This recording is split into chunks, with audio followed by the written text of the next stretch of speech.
Let's start with a very interesting pro-revenge Reddit story from Queen of Cupcake. Coworker screamed in my face, triggering an anxiety attack, tries to fight my boyfriend, and somehow got the boss on his side for all of it. Neither realized I'd have rock-hard evidence of everything for HR, plus a cameo of way too much sexual harassment. This story takes place a few years ago when I was working security for a baseball park. I wasn't one of the security guards checking bags or showing people seats though, game day security. My department was 24-hour security, handling mostly guarding restricted areas, watching cameras, and keeping an eye out for the emergencies in the park. Both departments have their own boss, with one boss above them overseeing security in general.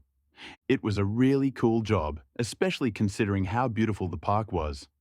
When I would work night shifts, I'd usually be the only one walking around the park, and we had such beautiful views of the city, and even a river walk that was part of our patrol. Unfortunately, most of my co-workers were sexist middle-aged men. At the time of this story, I was 20 years old, 5'2", 112 lbs. I'd actually already quit once before for sexual harassment. A co-worker would start random conversations with me and insist I should work with him just to spend as much time as he could with me. Then, behind my back, was insisting to everyone I wanted him, as well as making comments about the size of my chest and insisting women with larger breasts were more sexual. It was hard enough being in a position where I needed to maintain some respect and authority in order to keep people safe without being treated like a streetwalker every day. I tried telling my first boss, who we will call Frank, and he said he'd talk to him, but it never stopped, and then, eventually, Frank was transferred.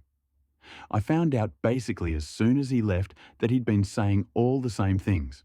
He never actually had any respect for me as security, which was a little devastating, but I at least knew I'd done good work. At this point, his superior, big boss took over, so I tried to approach him to get the co-worker to stop. He said, and I quote, "Well, as a woman in a male-dominant profession, you really should expect this sort of thing." So I quit. However, Big Boss decided to go into early retirement later that year, and the co-worker made a sexual comment to someone from HR by mistake, so he ended up fired. When my second boss, who we will call Satan for my amusement, took over for Frank, someone mentioned my name and what good work I'd done in the past, so he sent me an email. And I happened to be looking for a second job at the time, so joined back up. Unfortunately, I began having issues with the new boss fairly quickly. There was no pretending to respect me. Satan started in Frank's position, but because Big Boss retired so soon after, he ended up getting the promotion easily. For a long time, there technically was no head of our department, as he was technically doing two jobs, and he was very rarely in the office.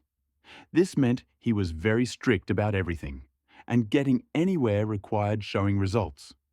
When I walked into my interview the first time I'd worked there, even though Frank immediately made comments like, "Oh, I didn't know you'd be so small," and "You sounded taller on the phone," he never made any indication it would impede my job, and I never let it, and always let me try a bit of every station. However, from the start, Satan mentioned he'd be having me mostly on table and office from then on, and even took me off night shifts. Frank let me know from the start that smallest uniform sizes would be swimming on me, and he was right. The shirt went to my knees, and I had to tuck it in. The pants had to be hemmed 5 inches, and I had to buy my own shoes and belt because the provided ones didn't fit. He was understanding of this, even when my small size meant the shoes I was wearing were a pair of all-black non-slip child sneakers, because it was hard for me to find non-slip shoes in my size. And my belt was green because my waist was so small the only belt I had that would fit was a fashion belt with holes along the entire length for one size fits all. Satan tried to make me wear shoes 2 sizes too big for me on the first day, insisting I needed to wear the uniform. He tried to make me wear the belt too, but my pants were literally falling off my body. There was just no way possible to use any belt in the building but my green one. Eventually, he had to just accept that I'd have to stay in the black shoes, but he insisted I needed to buy a sturdy black leather belt because it was part of the uniform. I'd already had to buy shoes for this job the first time I was hired, and considering the entire uniform was to be provided, I was a little sick of it, and just told him I'd get to it when I had the money. Partway through the season, I'd done a bunch of office work above my station to prove myself to Satan and gotten his permission to take over watching early entrance before the baseball games. This was an area of the park closed off to anyone without special privileges like season ticket holders or certain events and ticket tiers. Even though my department had to send someone down to guard that area, scanning people's passes to make sure they could only go in if they were allowed, it was technically run by the game day security. This is where things get odd. To this day, I don't know why, but at one point, a game day security guard came over and told me they were opening the early access point to everyone in the park a half an hour early. Now, this wasn't actually uncommon, as just about any day with a small enough crowd, they'd open it like that. The odd part of it is, it wasn't true. However, I had no way of knowing that, and no reason to question it. I returned to the office and walked face first into a crap storm. Craphead, a random coworker of equal rank, was already ranting before I entered the room. I'm not one for confrontation and prefer to settle things as quickly and calmly as possible, so I wasn't actually triggered just yet, simply walking over to see what was wrong so we could sort this out. Now, when I got closer and he was suddenly in my face, meanwhile this man is more than 6 feet tall. Yeah, anxiety started rising a bit. Craphead. Who told you could leave early access? Me. I don't know. Craphead. You don't know? It wasn't me. It wasn't him. Gesturing to Satan. Who did it? No one. Me. At the same time. I don't know. I don't know. Craphead. You don't know. Oh, so there was someone, said mockingly, and I just now realize he actually thinks I just left my post. Me. Yes. A game day came over and told me they were closing it early. Craphead. What game day? Was it a supervisor? If it wasn't a supervisor, you shouldn't have listened. Screaming in my face now, getting louder, then looks at the screen. Look, there's another one getting in. And another. And another. Oh, look, they're having a big old party at early access. Proceeds to start screaming at the top of his lungs directly in my face about how people spend good money on season tickets. Now this is the part where I broke down into shaking sobs and had to sprint to the bathroom. I'd like to say I made it to the toilet, but I did not. I try not to let it affect my work, but I actually have PTSD, anxiety, depression, and social anxiety from years of physical, mental, and emotional abuse from my stepmother, as well as abandonment issues and just a whole bunch of crap. My parents were just in general all messed up people who took advantage of me, however possible, and seriously screwed up my head. Because my issues were caused by abuse and not a traumatic experience, my triggers are a little different. Fireworks or even an armed gunman didn't trigger me, but I can't take someone screaming in my face. I was shaking and having trouble breathing, so ended up calling boyfriend to take me home. Satan tried calling me back on my radio, saying something about not making a scene and security officers needing to maintain a level of composure. Meanwhile, the 2 other co-workers who had been in the room during what happened were texting me trying to make sure I was all right and just completely appalled at everything they had just witnessed and were still witnessing. The next day, I was scheduled to work a night shift with Craphead, meaning we'd be the only 2 people in the entire building all night. Before that, I wanted to make it very clear that him yelling at me was not okay, and that mistakes should be dealt with calmly and by my boss, not by an equal co-worker screaming in my face. That said, I still had my size to consider, and was afraid he wouldn't take me seriously. I asked boyfriend if he could come in with me before my shift, but just to mediate if needed. We arrived 10 minutes early. When you first enter from the security door, it opens into a lobby. A window looks into the security office, and it is this window I approached to talk to Craphead. Boyfriend came in behind me, standing a few feet away. He wasn't anywhere near the window, and we never left the lobby. My shift hadn't started, and civilians were allowed in this area, as it was actually where they would need to go, if they needed something from the building at this time anyways, But here is how this went. Craphead. Looks up to see who walked in, sees boyfriend walking behind me and frowns. What are you doing here? Me? He's my boyfriend. I... Craphead. Eyes went wide. Get out. Me. What? No. Craphead. No. You. Get out. Points to my boyfriend and the door. You think you're just going to come in here like this? Me. Craphead. Stop. He's just here so I can talk. Craphead. Shut up. What the hell do you think you're doing, bringing him in like this? Boyfriend. Hey, don't talk to her like that. Craphead. Oh, you want to go? You want to go? Let's go. Stands up and starts coming around to leave the office, which is a very long walk from the window to the door. Yeah, we were done with that bullcrap. Boyfriend and I were already almost at the door by the time he came out, yelling about how he was banned and never allowed inside the building again, for us to get out, etc. I sent my boss a long text recounting the events, then went home and got some sleep. The next day, I had an afternoon shift. I had already planned on talking to Satan, so it was a relief when I was called into his office. I didn't expect to get scolded. This man gave me a verbal warning for walking out on my shift, like I wasn't being screamed at to leave. When I pointed that out, he claimed Craphead was only telling boyfriend to leave, and about how he'd already gotten a text saying what happened before he got mine, and that's when it clicked. Craphead got to Satan about the incident first, so my recount didn't matter. He even tried acting like my boyfriend was actually banned. Despite the act, I'm part of the department that would handle that, so I know the proceedings and all the information that needs gathered. This man didn't care about the truth. He cared about sweeping any issue under any rug as fast as possible, and to him, I was just a ball of little issues. So I sat there nodding my head like a good little soldier and waited. And then finally, after one more request to buy a black belt ASAP, he sent me out. I immediately went to the office, checked who was on night shift, seeing it was a coworker we will call Snake and someone else. Then asked the someone else if I could switch. They said yes, and my plan was set. That night, I told Snake he could take the first patrol.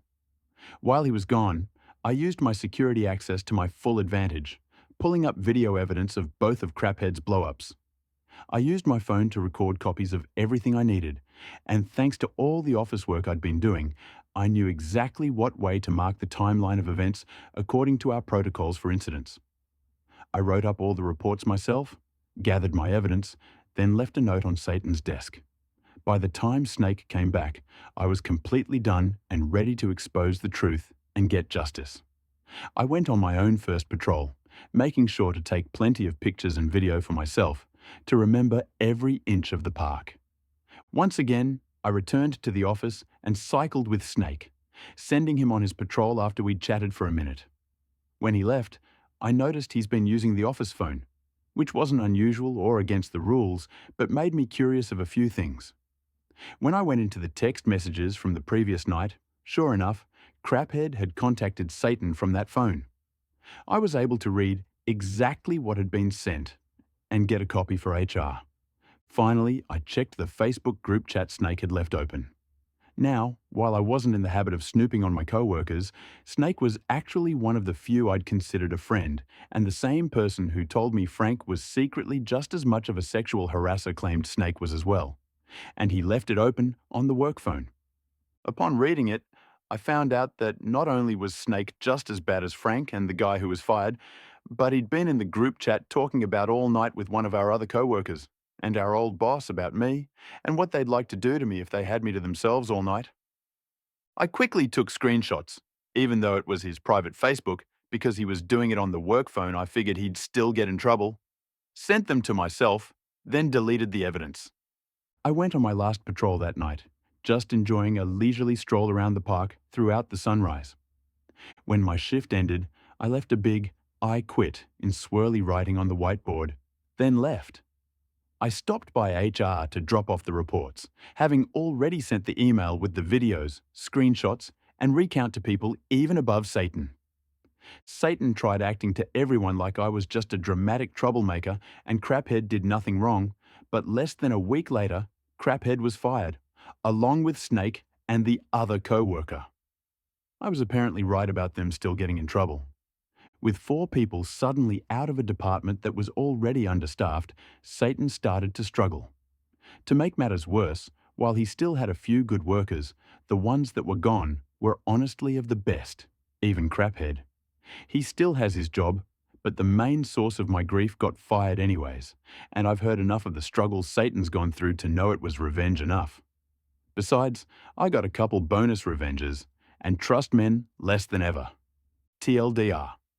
Coworker screamed in my face, triggering an anxiety attack, tries to fight my boyfriend, and somehow got the boss on his side for all of it. Too bad both were too stupid to stop for 2 seconds and realize we are the security department, meaning I had full access to all the videographic evidence I needed to get one fired, make the other's work experience hell, and even took care of a few sexual harassers while I was at it.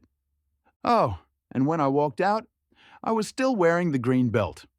The revenge was truly brutal and destructive, and it was executed strategically.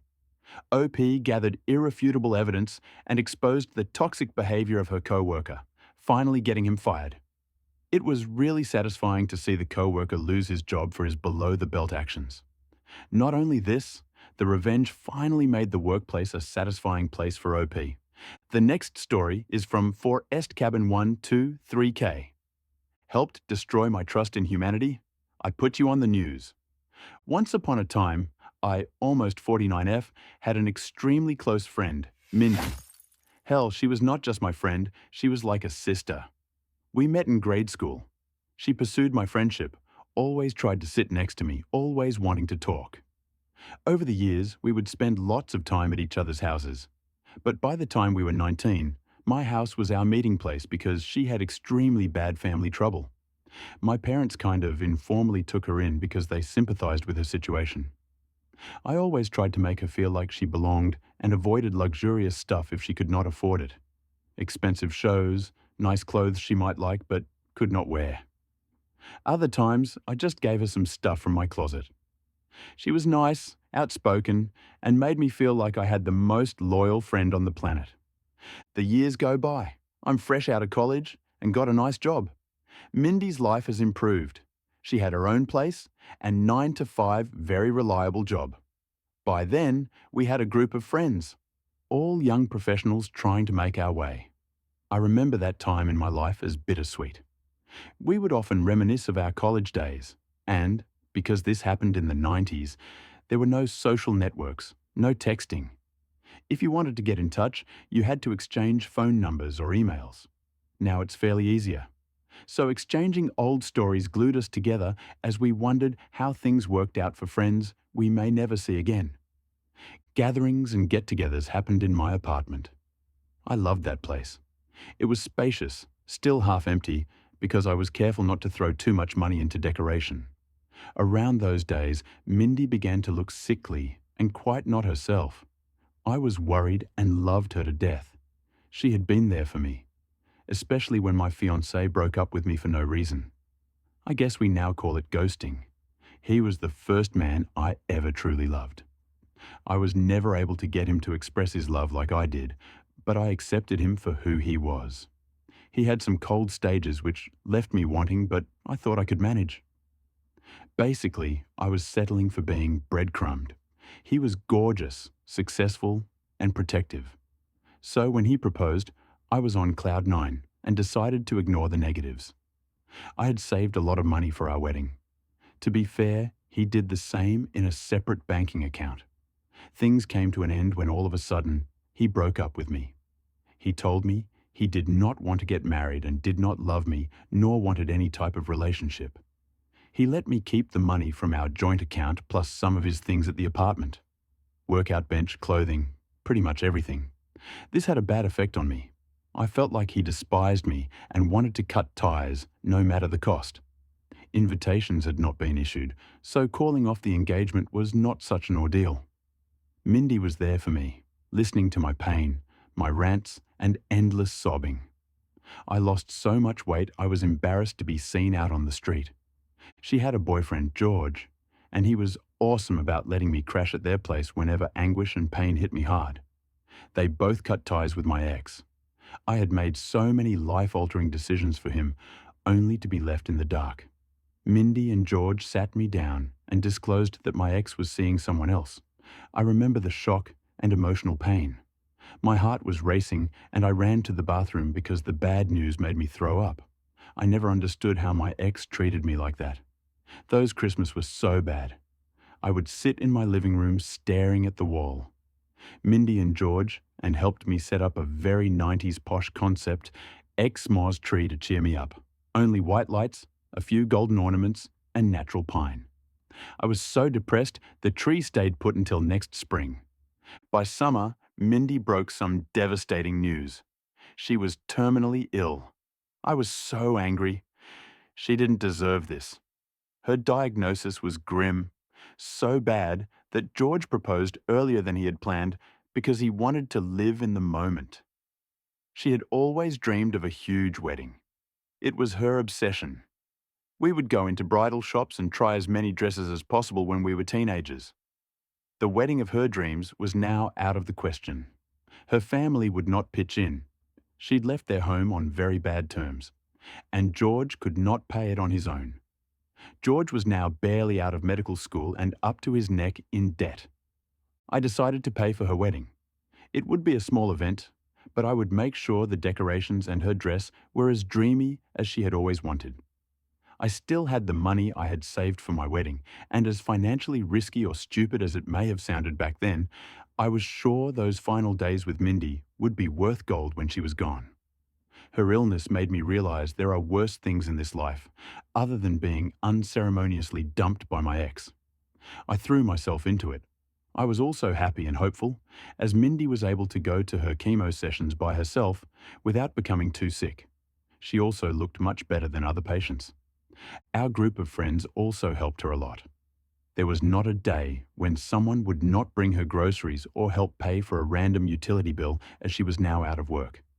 I had initially offered to help her set up a better health insurance plan, but she declined. Pay attention to this, more on this later. So I decided not to intrude and give her the fairy tale wedding, or as close to it that I could, that she wanted. She had picked a nice rental dress and tiara. The florist was to accommodate her taste and create an indoor garden. The venue would be my apartment. The baker had been retained for a 6-tier wedding cake. There would be 35 people, with tables, an aisle, and a musician to play some music. We could not do the loud disc jockey thing. Now, back to the insurance issue. My first job was as a junior sales executive for a health insurance company. There was a legal dispute against another insurer, and I was called in by the court to be a witness. As I was getting cleared to enter the building, I saw my ex. My stomach churned. I immediately thought, courtroom wedding. By the time I reached for the elevator, he had already vanished. That messed up my day. I relived the lack of closure all over again. I could not let it go. I contacted a good friend who I knew was doing her law internship at the court district. She helped me by checking any legal records regarding my ex. No court wedding. I was relieved, I know it sounds silly, but there was a fraud claim, and he was the plaintiff. I didn't make much of it, but it was strange. He was very smart, and getting screwed out of his money sounded too uncharacteristic. I still wanted to help Mindy and tried to set her up with a good insurance plan. I knew it was difficult given that companies treat terminal patients as money-dumping risks. I pleaded with my old boss, and he searched her name, but she was not in the company database. Maybe she was using a different insurer, but that was odd because she clearly told me what her insurance company was. I felt guilty because I was kind of snooping. Things were normal for a month until my friend at the courthouse broke some disgusting news. The defendant in my ex's lawsuit was my best friend, Mindy. She asked me if I knew anything about it. I had no idea or clue. She then disclosed that the case had become popular gossip among courtroom clerks because my ex had fallen for a complicated Cupid scam. As it turned out, Mindy and my ex had an illicit love affair behind George's back and mine. It spanned a full year, and she was not out of work. She had been fired for embezzlement and larceny, stealing from an employer. I did know that she kept moving apartments, but I thought she had been trying to save on rent, so she had kept looking for cheaper and cheaper places. She moved around towns in the same city. First, she took my ex's money for some investment, and she used her former employer's credibility for it. Never got too many details. Then she got him to help her with medical bills and scammed him out of close to $20,000. Her illness was fake. I avoided her for a week. I hired a PI to help me get whatever I could, without much hope, as their affair had ended. The PI managed to help me get some closure. His name was on her lease for a small studio. Everyone in the building thought they were a couple. It was their love nest, and it was 2 hours away. I never suspected anything. But apparently, he had been lying to me about his actual working hours. He had also helped cover for her car payment at least 6 times in a year. She had my ex as her sugar daddy. She had seen me cry, puke, curl on my bed, and had broken the news that he had someone else, herself. My ex seemed salty over the fact that she had chosen to stick with George. It was simple math. My ex was very successful, but George, although not wealthy yet, had become a physician and was spoken for to start a small practice with a potential partner. She upped and left and cheated him out of money along the way. Apparently, my ex figured out she had been lying about her condition. The disgust, pain, and disappointment hit me fairly hard, but somehow I had so heavily invested myself in helping her that I had emptied myself of any potential nerve-wracking reaction. I was numb. I went straight to all the wedding vendors and cancelled before it was too late to get my money back. I defunded her wedding. No cake, no dress, and no veil. I sat down with George on a Friday afternoon and offered him all evidence and proof. He cried, but at the end admitted to feel painfully relieved. Yes, he loved her, but he had felt pressured to get married. He confessed to many red flags. She always went to her medical appointments by herself and became irritated if he asked too many questions. She had shown him some test results that were incredibly well crafted, but now knowing what she had done, he thought the medical documents could be fake. He confirmed that the sneaky way, having his nurse ex-roommate run her name in the computer at where she claimed to be her doctor's office. It was logical on her part as, back then, a fairly small town had only one oncologist. We also suspected that she may have been having a new affair, as she spent more and more weekends with her all-girls church camping group. She claimed it was her sanctuary and helped her a lot. It may have been a front. George and I accepted the fact that we had been cheated, taken advantage of, and emotionally destroyed by the same person. I personally felt a loss of innocence. Now I understood why she wanted to keep her wedding thing almost a secret. It may have been possible that making it public may have blown her cover, one way or the other. George and I decided to do what was right. I paid for a video tribute to my loyal friend and decided to send it to the local news as the heartwarming story of love and healing. It featured her and George's apartment compound on purpose so that everyone wanting to serve her court papers could find her. I did not want to see her, and I made up excuses, but George had a hard time feigning happiness once she had returned from her camping trip. It was an agonizing week. The news wasn't showing our positive note yet, and we were sick with the waiting. It all blew up on Tuesday morning. The news channel enthusiastically showcased our story with a collage and lots of information about her and how she was about to get married and had almost already beaten cancer. Dozens of ill-spoken haters popped from out of nowhere. As it turns out, this had been her second illness story. I never knew someone so close to me could lead such a scummy double life. My ex went straight to the channel and was interviewed. Oh man, it was pathetic. He poured his heart out about how crazy in love he had been and how she had only used him. I think by then, he did not care if all our friends and families found out what he had done. George confronted her with all the information. She denied it, then said it was a lapse of bad judgment. She moved out without too much drama. It took George over a decade to forgive himself for allowing someone to make him look so stupid as a person and as a physician. She left me some voicemails with lots of excuses. I picked the phone only once and told her I had defunded and pulverized her wedding, and that it was me who told George what was going on. I used a leveled voice to tell her to never call me again unless she wanted to find out how far I would go to see her pay for her unlawful actions.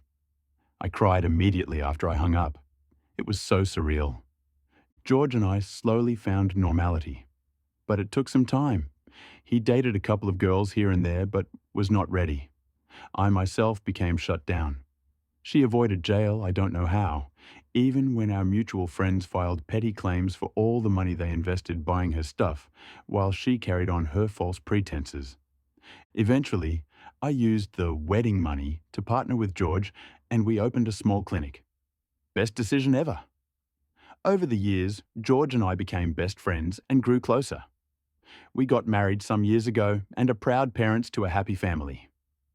Fun fact, I got a FB message from her 7 years ago. She began very sweetly, but then proceeded to blame me and accused her of stealing her man and her life. I blocked her. Fun fact too, I ran into my ex in 2001. He apologized profusely. I accepted his apology and told him it all worked out as I now have a life with someone who truly deserves me. Back then, George and I had begun dating. Fun fact 3. Mindy avoided doing time for her deeds back then, but was prosecuted for setting up crowdfunding for a fake cause and stealing from an elderly person. Edit. Thanks to all of you who have shown so much love and support. I had no idea this would gather so much attention. To the kind person who reached out thinking, I'm depressed. Thanks, but I'm not. This was way long ago, pre-1997. Mindy has become a common joke between me and my husband. Every time we do something crappy to each other, we use her name. Like when he eats my ice cream or when I forget to get gas. We go, really, Mindy? Or whenever we catch someone in a lie. It's all good. I hope Her Highness doesn't mind us using her name in vain if she ever finds out. The revenge was really cool and satisfying. OP's wonderfully exposed his ex-best friend, which shattered her fraudulent lifestyle. People like Mindy deserve the same consequences. The revenge was really cool.